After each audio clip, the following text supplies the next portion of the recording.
Assalamualaikum warahmatullahi wabarakatuh. Kali ini kita akan bahas tentang alkohol dan ether. Alkohol itu dilambangkan dengan ROH, di mana R itu adalah berupa alkil, dan ether dilambangkan dengan ROR. Alkohol dan ether ini sangat erat kaitannya dalam kehidupan sehari-hari. Contoh di sini adalah diethyl ether yang digunakan sebagai anestesi.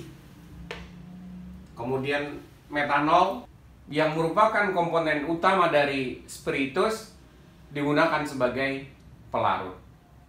Masih banyak contoh-contoh lain dari senyawa-senyawa alkohol dan ether ini. Adalah fenol, mana OH terikat pada cincin benzen. Selanjutnya ini adalah diethyl ether. Jadi di sini ada dua buah etil, CH3, CH2, O, CH2, CH3. Kemudian senyawa yang ini yang disebut dengan propilen oksida. Nah, ini merupakan sebuah ether siklik atau yang disebut juga sebagai epoksida. Ikatan dalam alkohol dan ether. Ikatan pada alkohol dan ether itu mirip dengan air, di mana oksigen itu mengalami hibridisasi sp3. Kita lihat di sini. Ini contohnya. Air H2O, HOH. Kemudian ini adalah alkohol, ROH, dan ini adalah ether. Ketiga senyawa ini sesungguhnya adalah senyawa yang polar. Maka dengan demikian, tentunya di sini yang lebih elektronegatif itu adalah O-nya, dan H-nya menjadi lebih elektropositif. Demikian juga kalau untuk yang alkohol.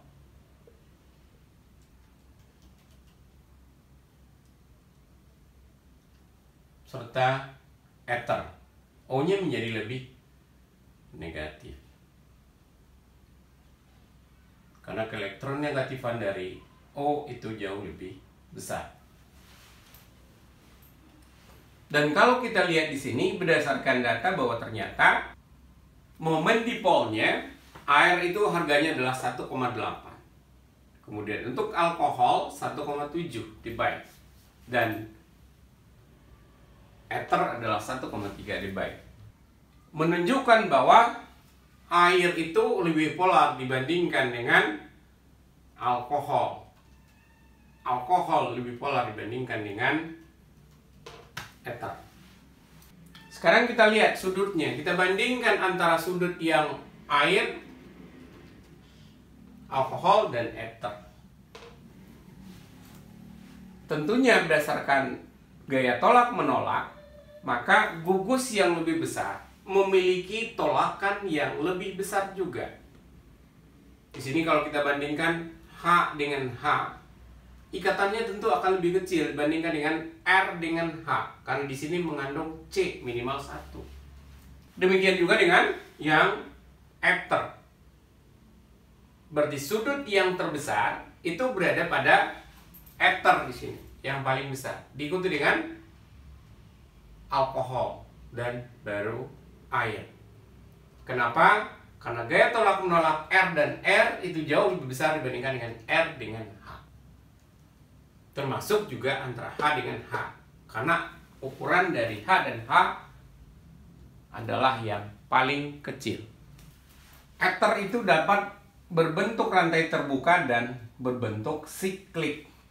Salah satunya di sini adalah epoksida, di mana epoksida itu mengandung cincin ether beranggota 3. Contohnya di sini seperti ini. O.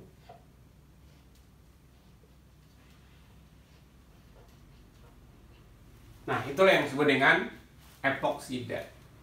Dan seperti yang kita lihat di sini bahwa karena ukurannya yang relatif kecil, karena dia hanya 3 buah, cincinnya, maka epoksida itu lebih reaktif dibandingkan dengan ether dalam bentuk siklik lainnya. Apa contoh yang lain? Cincinnya bisa beranggota seperti ini, beranggota 5.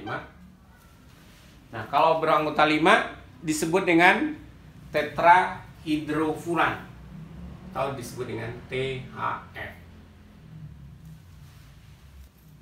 Contoh yang lain seperti ini.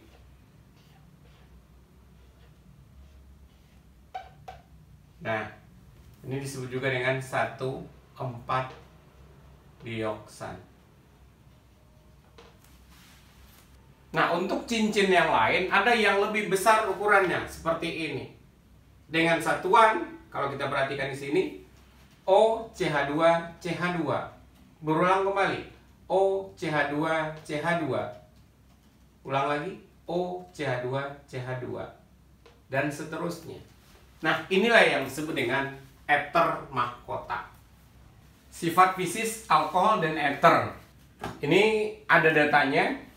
Etanol CH3CH2OH, titik didihnya adalah 78,3 derajat Celcius. Sedangkan CH3OCH3 atau dimetil ether, titik didihnya adalah minus 24 derajat Celcius. Kalau dari segi wujud, ini adalah wujud gas, ini adalah berupa cairan.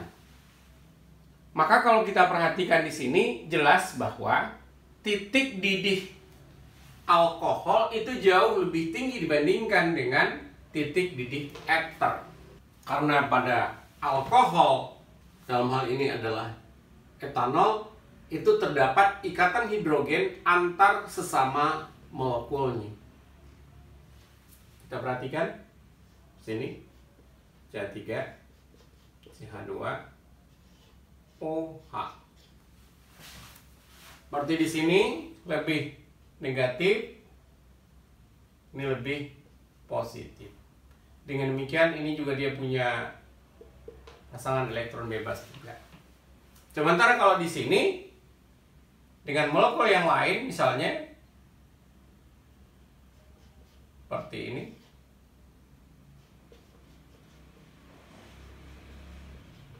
nah di sini juga sama, dia memiliki O-nya memiliki pasangan elektron bebas.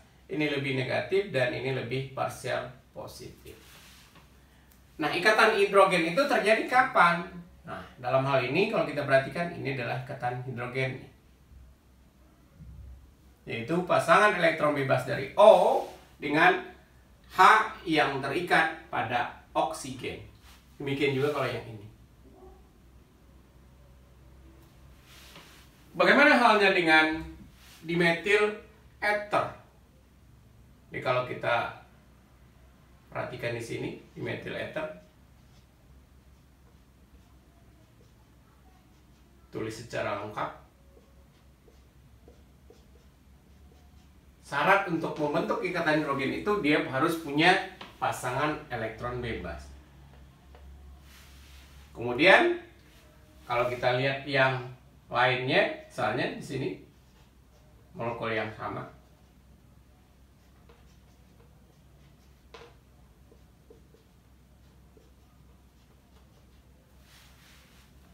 Maka kalau kita lihat di sini, H-nya ini tidak satu pun yang terikat dengan O. Semua H itu terikat dengan C.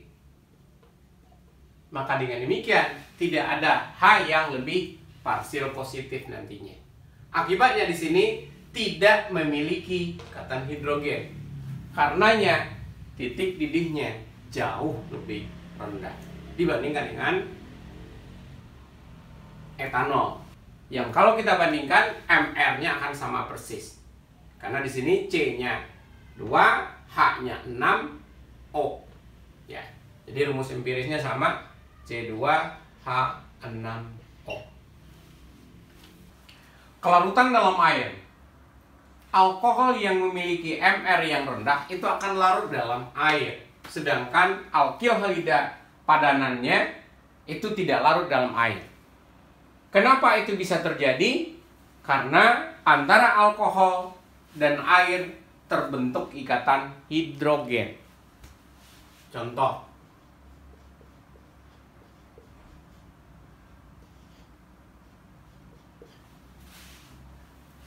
seperti biasa dia punya pasangan elektron bebas di sini.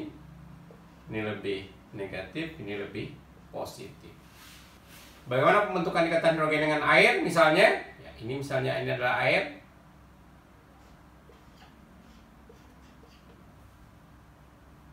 O-nya lebih negatif, kemudian H-nya juga lebih positif. Sehingga di sini nanti akan terbentuk ikatan hidrogen. Tentunya hal yang sama itu tidak terjadi pada alkil halida. Misalnya CH3Cl misalnya. Karena di sini tidak ada H yang terikat dengan O, F ataupun N. Maka dengan demikian senyawa-senyawa ini tidak memiliki ikatan hidrogen. Nah, kalau kita lihat secara umum, rumus dari alkohol itu adalah ROH. Bagian dari hidrokarbon ini dikatakan bersifat hidrofob.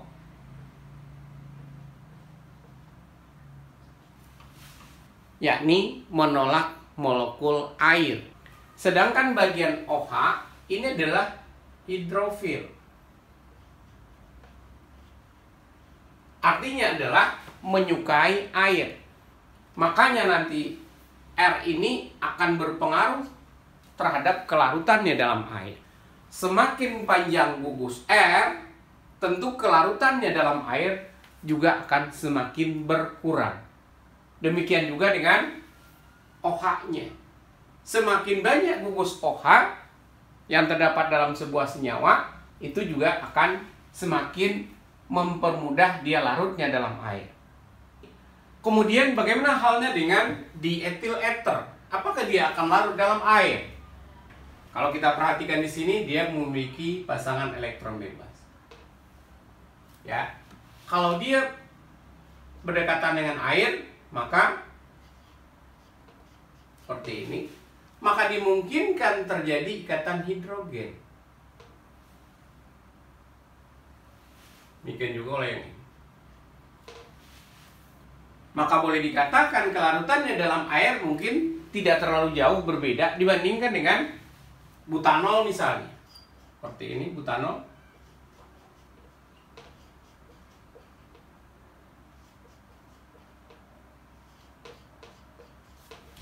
Ini C-nya sama, 4, H-nya sama, rumus empirisnya sama. Maka dalam hal ini, ya, kalau ini kemungkinan dia juga memiliki ikatan hidrogen.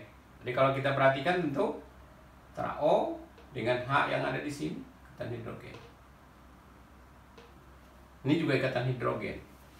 Maka dengan demikian, yang perlu diperhatikan di sini adalah kalau bicara tentang kelarutan dalam air berarti kalau kita bicara tentang kelarutan dalam air berarti yang kita analisis itu adalah apakah senyawa tersebut membentuk ikatan hidrogen dengan air atau tidak. Sedangkan kalau kita bicara tentang titik didih, ya berarti apakah terbentuk ikatan hidrogen antar molekul dari senyawa tersebut. Dan tidak ada hubungannya dengan air tentunya. Itu yang perlu dibedakan antara penyebab dari titik didihnya yang lebih tinggi antara yang satu dengan yang lain dengan kelarutannya dalam air. Tata nama alkohol dan ether. Pertama adalah alkohol. Penamaannya adalah nama induk dari alkana diganti dengan akhiran -ol. Contoh, C-nya di sini ada 1, ada gugus OH, maka namanya adalah metanol. C-nya ada 1, 2, 3, berarti ini adalah propanol. Tata cara penamaannya sama dengan yang sebelumnya pada alkana, di mana kita harus mencari rantai yang terpanjang. Kalau di sini karena hanya ada 1, 2, 3, C-nya ada 3, kemudian OH-nya berada pada posisi yang kedua, maka namanya adalah 2-propanol. Bila gugus hidroksil itu lebih dari 1, maka diberi dengan awalan di untuk 2, tri untuk 3, tetra untuk 4, dan seterusnya. Contoh, CH3, CH, ini ada OH, CH2, CH2, OH. Maka kita beri nomor dulu, ini 1, 2, 3, 4. Berarti C-nya ada 4. Posisi OH berada pada posisi 1 dan 3. Maka namanya adalah 1,3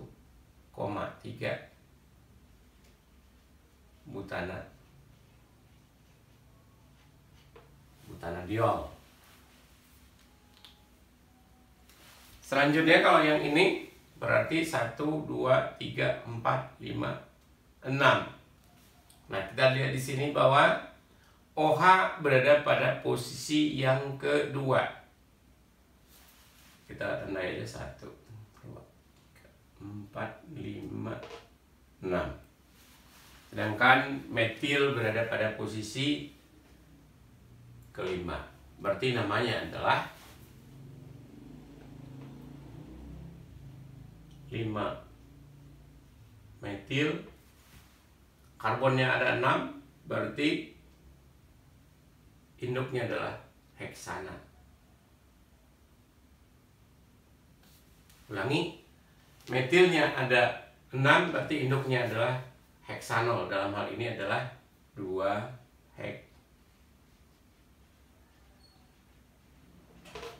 heksanol. Jadi namanya adalah 5 metil 2 heksanol.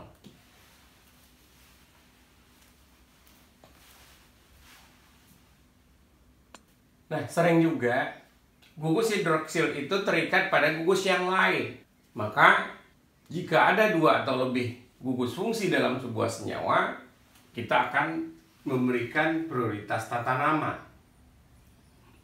Di sini urutannya adalah asam karboksilat, kemudian aldehid, keton, alkohol, alkena, X, halida, dan alkil.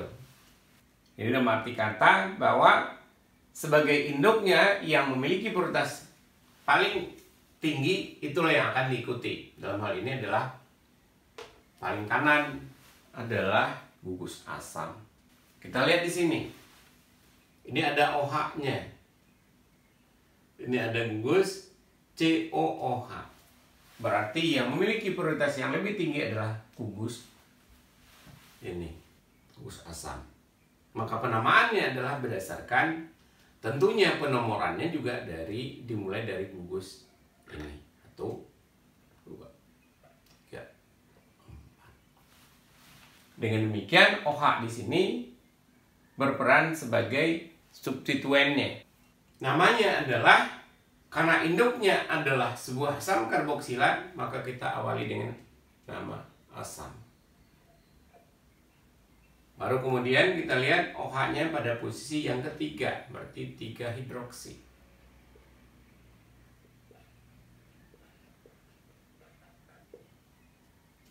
Karbonnya di sini ada 4 tadi ya. Berarti 3 hidroksi butanol. Selanjutnya untuk yang ini kita lihat di sini ada gugus aldehid, ada gugus OH. Berarti prioritasnya aldehid lebih tinggi. Maka penamaan induknya berdasarkan nama dari aldehid. Sehingga hidroksinya nanti kita hitung di sini, dia posisinya adalah posisi yang ketiga, berarti namanya adalah 3 hidroksi. C-nya 3 berarti propanal. Nah, bagaimana dengan yang berikutnya? Kalau kita perhatikan sini CH2, CH, CH2, CH2OH. Di sini jelas bahwa gugusnya adalah gugus OH di sini. Di sisi lain ada gugus alkena. Nah, di sini OH lebih tinggi prioritasnya, maka induknya adalah alkohol. Berarti gini, sini 1, 2, 3, 4.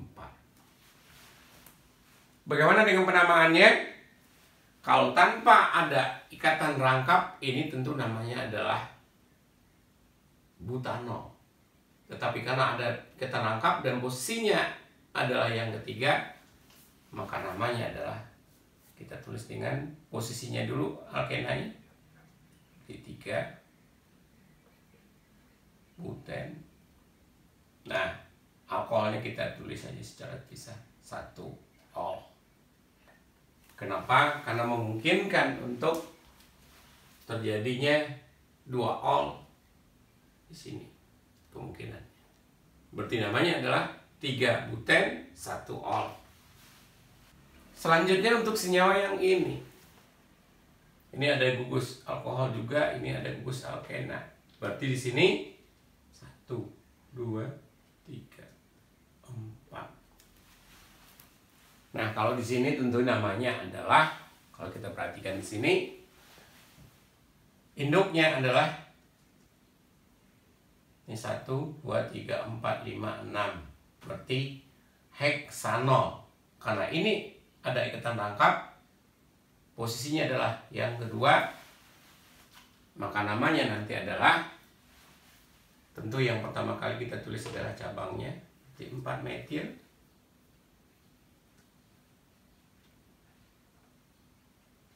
Nah, posisi alkenanya 2 sikloheksen 1 ol. Jadi posisi yang 2 ini menunjukkan pada alkenanya. Selanjutnya, nama trivial. Untuk senyawa ini, kalau kita lihat ya, C-nya ada 4. 1, 2, 3, 4. Dan ini dianggap sebagai alkilnya, maka disebut sebagai tersier butil alkohol.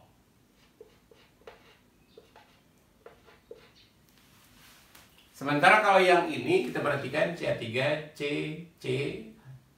C-nya ada 3. Berarti ini yang disebut dengan isopropil alkohol.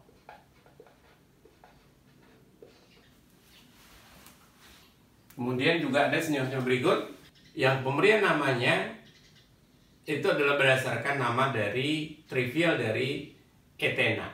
Kalau ini adalah etena, nama trivialnya adalah etilen. OH-nya ada 2, maka disebut sebagai etilen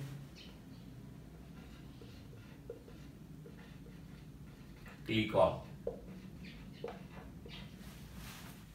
Sedangkan ini tentunya ya, ini adalah 1,2 di bromoetana, bagi namanya adalah etilen dibromida.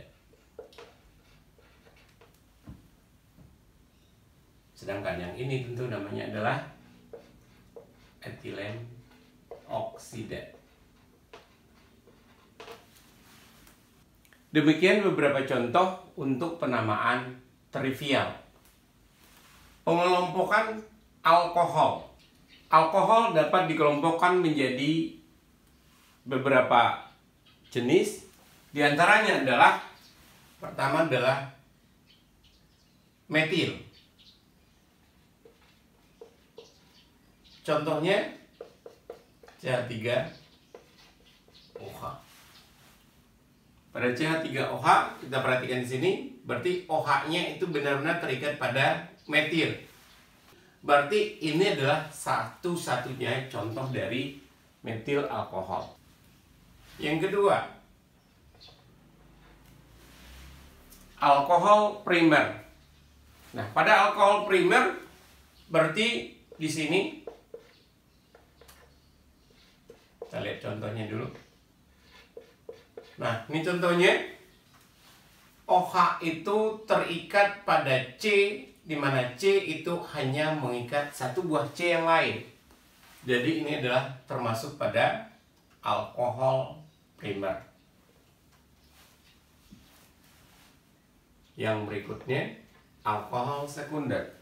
Alkohol sekunder adalah OH-nya itu terikat pada C, di mana C ini mengikat dua buah C yang lain. Seperti ini.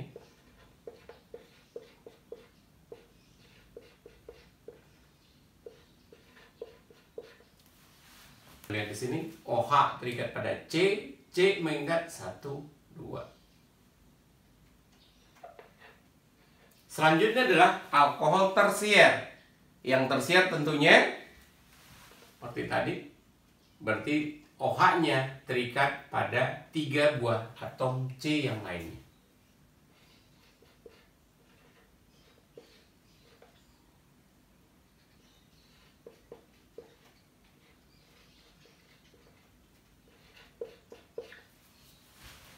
Untuk alkohol tersier, OH-nya terikat pada C, di mana C itu mengikat 3 buah C yang lain.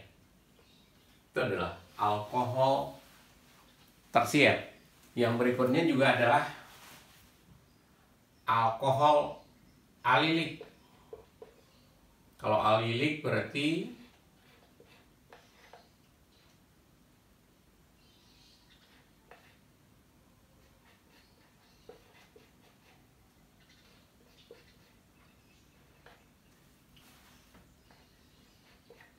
ini adalah yang alilik. Jadi di mana OH terikat pada C, di mana C terikat pada C sp2. Atau bisa juga kalau secara langsung dikatakan bahwa ini adalah alilik atau bisa alkohol primer. Sedangkan yang berikutnya adalah benzilik. Benzilik tentunya di sini seperti ini.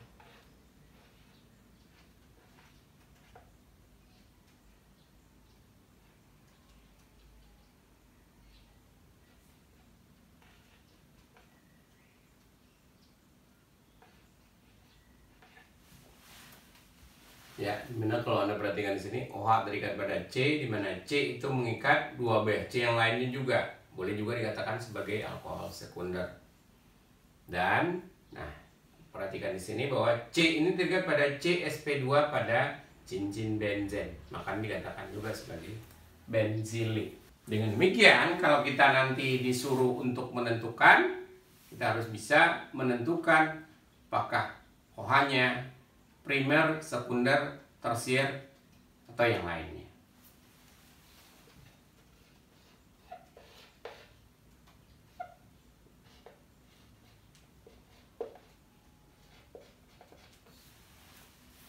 Kalau kita perhatikan senyawa yang berikut, ya, OH terikat pada C, di mana C ini mengikat 1, 2, 3.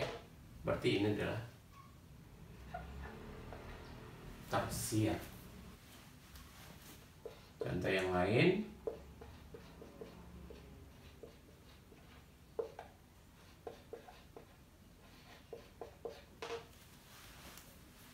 perhatikan bahwa OH itu terikat pada C. Dan C ini mengikat ada berapa C? 1, 2, 3. Apakah benar? Nah, yang perlu diperhatikan adalah bahwa dia harus C yang mana yang terikat pada C ini, ya. Berarti C ini hanya mengikat 1 buah C. Berarti ini sesungguhnya adalah alkohol primer. Nah, pengelompokan ini harus bisa kita ketahui agar ketika kita mensintesis senyawa, maka kita bisa menentukan dari senyawa apa dia terbentuk. Selanjutnya adalah senyawa ether. Bagaimana memberi namanya? Memberi namanya adalah dari turunan alkana. Seperti ini adalah alkana. ROR itu adalah alkoksi alkana. Berarti alkoksi atau OR dianggap sebagai sebuah cabang dari sebuah alkana. Dengan demikian, alkana sebagai induknya. Yang mana induknya tentu adalah yang memiliki jumlah karbon yang lebih banyak. Seperti ini. Karbonnya di kiri 1, di kanan 3. Berarti induknya nanti adalah yang 3. Dengan demikian, yang CH3O lah yang dianggap sebagai alkoksi. Dalam hal ini tentu karena C-nya 1, namanya adalah metoksi. Baru C-nya di sini ada 3, berarti metoksi propana. Untuk contoh yang kedua,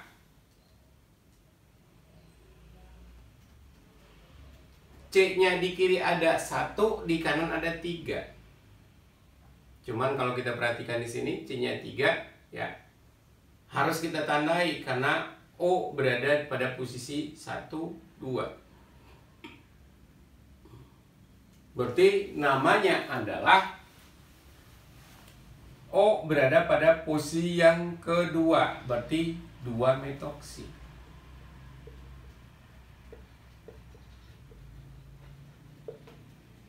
Propana, C-nya ada 3.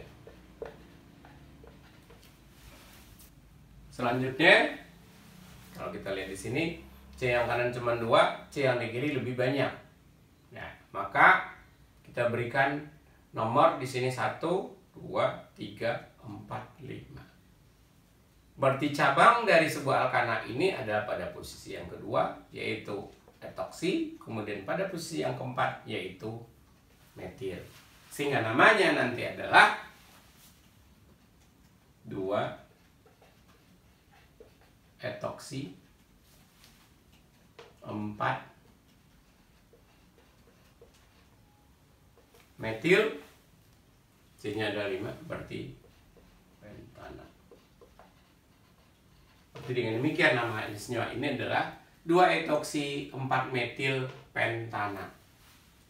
Nah, untuk senyawa berikut kalau kita perhatikan, ya, ini ada gugus OH-nya. Kemudian ada gugus CH3CH2O-nya. Ini gugus ether.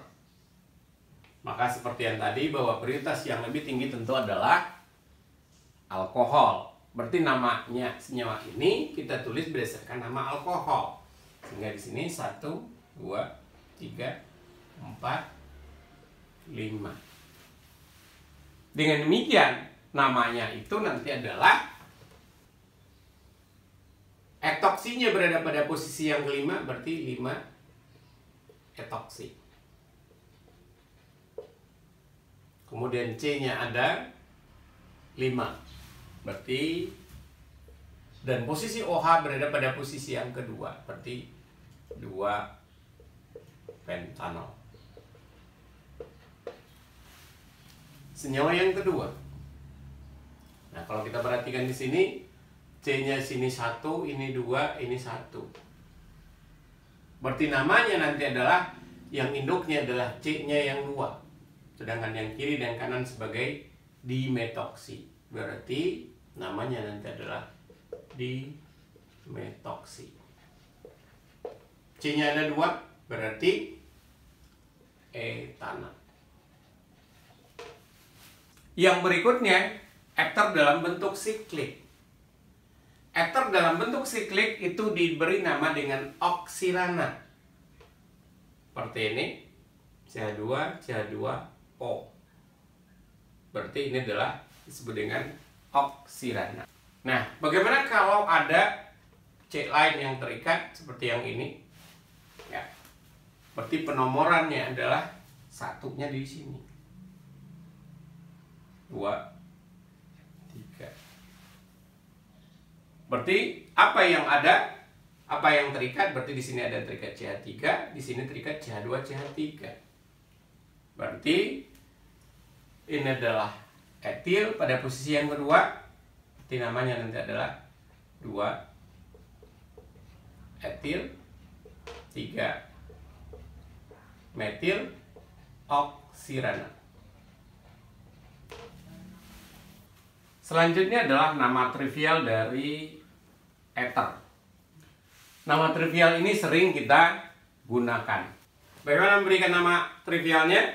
Yaitu dengan menyebutkan alkilnya, kemudian diakhiri dengan kata ether. Kalau di sini dilihat CH3, ini CH3, berarti CH3-nya ada 2, maka disebut sebagai dimetil ether. Yang kedua contohnya, ini ada metil, ini ada etil. Tentunya karena ada dua, kita urutkan sesuai dengan alfabet. Maka namanya nanti adalah tentu etil, kemudian metil, baru diakhiri dengan eter. Selanjutnya contoh yang berikutnya, sini di kiri juga ada C-nya juga 2, di kanan juga ada 2, berarti kita gabung saja. Ini adalah etil, berarti namanya adalah dietil karena ada 2. Selanjutnya, kalau di sini C3, C-nya ada 1, yang kanan C-nya ada 3. Nah, di sini C-nya 3, ini adalah merupakan isopropil. Sementara kalau yang ini adalah metil. Maka tentu namanya adalah metil isopropil ether. Jadi yang kita urutkan itu adalah M-nya, metilnya dengan propilnya. Makanya metil lebih dulu ditulis. Jadi namanya adalah metil isopropil ether. Pembuatan alkohol. Yang pertama adalah dengan reaksi substitusi nukleofilik. Bagian ini sebenarnya kita sudah pelajari pada bagian alkil halida. Dimana kalau alkil halida direaksikan dengan sebuah nukleofil, maka hasilnya adalah sebuah RNO. Dan di sini terjadi reaksi substitusi. Contoh,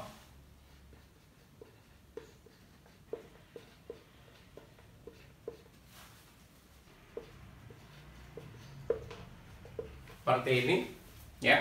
CH3, CH2, CH2X direaksikan dengan alkohol, hasilnya nanti adalah tentu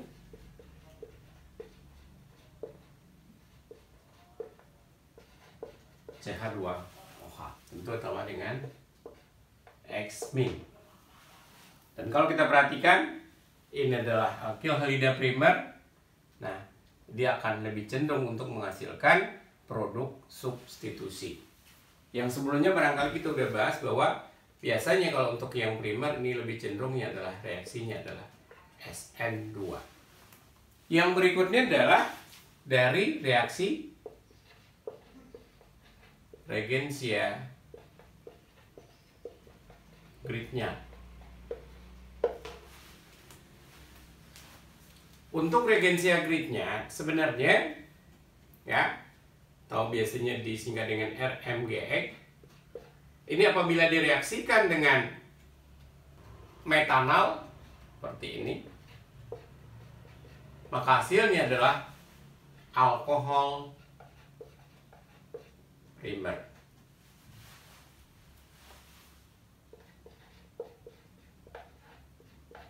Ya, tentu harus dihidrolisis dalam susunan asam. Nah, hasilnya adalah.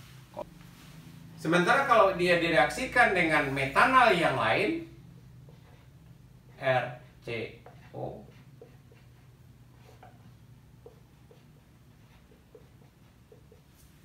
maka hasilnya adalah alkohol sekunder. Sedangkan tentunya direaksikan dengan sebuah senyawa keton,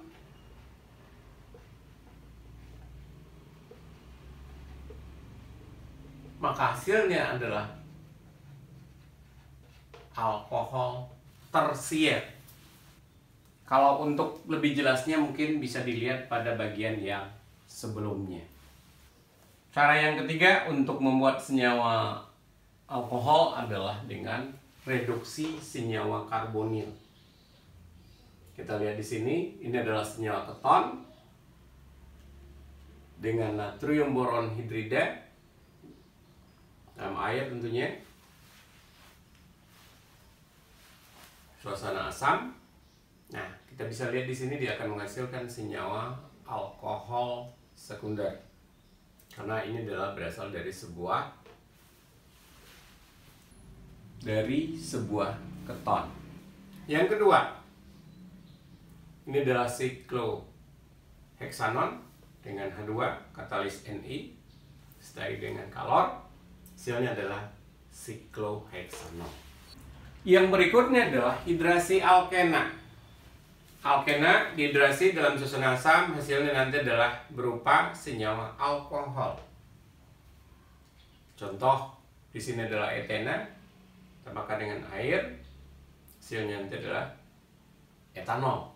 Selanjutnya ini adalah sikloheksena ditambah dengan air, hasilnya adalah sikloheksanol.